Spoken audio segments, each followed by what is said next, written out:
Azerbaijan में होने वाले CIS गेम्स 2025 में पाकिस्तान के अब्दुल रहमान ने रेसलिंग में ब्रॉन्ज मेडल जीत लिया है और पाकिस्तानी रेसलर अब्दुल रहमान ने ब्रॉन्ज मेडल की बाउट में तुर्कमानिस्तान के अब्दुल मुकीद नबी को शिकस्त दी है। पाकिस्तानी रेसलर ने 65 kg मुकाबलों में तीसरी पोजीशन हासिल की है और उन्होंने ये जो पोजीशन हासिल की है वो 10-5 से जीती है। फैसला कुन बाउट के पहले राउंड में अब्दुल रहमान ने 3, दूसरे में 7 टेक्निकल पॉइंट्स हासिल किए और इससे कबल अब्दुल रहमान ने क्वार्टर फाइनल में बेलारूस को भी शिकस्त दी। सेमीफाइनल में पाकिस्तानी रेसलर किर्गिस्तान के खिलाड़ी से हार गए थे। इस पर बात करने के लिए हमारे साथ अब्दुल रहमान मौजूद हैं, उन्हीं से जानते हैं उनकी जर्नी के हवाले से। अस्सलाम वालेकुम, गुड मॉर्निंग, कैसे हैं आप अब्दुल रहमान? वालेकुम सलाम, मैं बिल्कुल ठीक, आप कैसे हैं? अल्हम्दुलिल्लाह। सबसे पहले तो भाई आपको बहुत बहुत मुबारकबाद। ये बताएं कि कैसा एक्सपीरियंस रहा CIS गेम्स में पार्टिसिपेशन का और ये ब्रॉन्ज मेडल जीत कर लाने का? जी, मैं सबसे पहले अल्लाह ताला का शुक्र अदा करता हूँ जिसने मुझे ये मेडल दिया। उसके बाद मैं पहली मरतबा इंटरनेशनल पार्टिसिपेशन थी मेरी और मैं पहली मरतबा अज़रबैजान में CIS गेम में पार्टिसिपेट के लिए गया था। उधर मेरा एक्सपीरियंस बहुत अच्छा रहा और मैं फर्स्ट ऑफ ऑल बेलारूस के लड़का था, उसने फाइट की। फिर उसके बाद मेरी अज़रबैजान की लड़का था, वर्ल्ड चैंपियन था, उसके साथ मेरी बहुत ज्यादा फाइट हुई और मैं 8-5 से लूज कर गया। फिर उसके बाद मेरी फाइट ब्रॉन्ज मेडल के लिए ताजिकिस्तान के साथ आई थी और मैं 10-5 से उसको जीतकर ब्रॉन्ज मेडल हासिल किया। बिल्कुल ठीक। तो अब्दुल रहमान, बेलारूस के खिलाड़ी को आपने चित कर दिया और किर्गिस्तान के खिलाड़ी से जो मात खा गए, क्या वजह थी? आप किस खिलाड़ी को कैसे आपने जो है टैकल करने की कोशिश की और कहाँ पर आपकी लगता है आपको स्ट्रेंथ्स थी और कहाँ वीकनेसेस थी?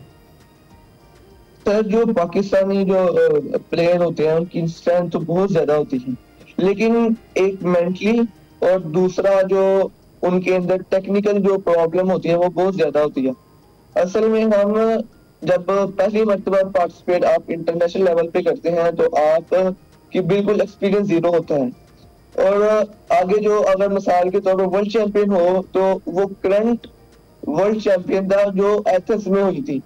एथेंस में वो वर्ल्ड चैंपियन हुआ था और वो उसके कम से कम 5 से 10 मुकाबले इंटरनेशनल लेवल पे हो गए थे और उसके अलावा मैं पहली मरतबा इंटरनेशनल लेवल पे पार्टिसिपेट कर रहा था और मेरा उसके साथ भरपूर मुकाबला हुआ। बस सेकंड राउंड में 1 से 2 मिस्टेक की वजह से वो मैंने अटैक किया, वो गलत अटैक किया मैंने, तो अटैक करने की वजह से वो मेरे हाथ से जो मैं पॉइंट लेने थे वो मैंने दे दी, जिसकी वजह से 8-5 से मेरा डिफरेंस बहुत ज्यादा हो गया। अच्छा, चले, इंसान गलतियों से ही सीखता है, लेकिन फिर भी आपका फर्स्ट इंटरनेशनल जो कंपटीशन था उसमें भी आप ब्रॉन्ज ले आए तो बड़ी जबरदस्त बात है।